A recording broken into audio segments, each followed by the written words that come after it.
paano gagawin ng tao 'yan? Baka nga sabihin, kapatid na Gerson, kaya nga kaming sinasagawang paglilingkod dito sa relihiyong aming kinaaniban. Saan mang relihiyon na may kinikilalang Diyos, di dun nila puwedeng Mm. gawin ang paglilingkod sa Panginoon Diyos. Pakinggan po natin ang babasahin po namin ay Deuteronomio dito po sa 12:4 hanggang 5 at 14 pa.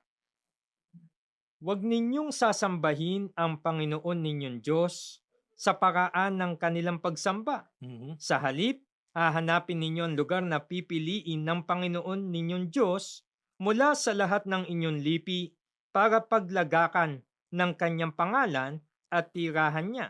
Sa lugar na yon kayo pupunta.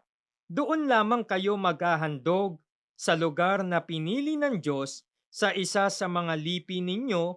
Doon ninyo gagawin ang lahat ng bagay na iniutos ko sa inyo. Ang binasa po natin ay Hmm. kasaysayan ng unang bayan ng Mm. Diyos. Maliwanag po na hindi po sila pinapayagan na sumamba sa kahit anong paraan na lamang. Mm. Ang sabi po ng Biblia o ang bilin sa kanila, huwag ninyong sasambahin ang Panginoon ninyong Diyos sa paraan ng kanilang pagsamba, kundi hanapin ninyo ang lugar na pipiliin ng Panginoon ninyong Diyos. Sa lugar na yun, kayo pupunta.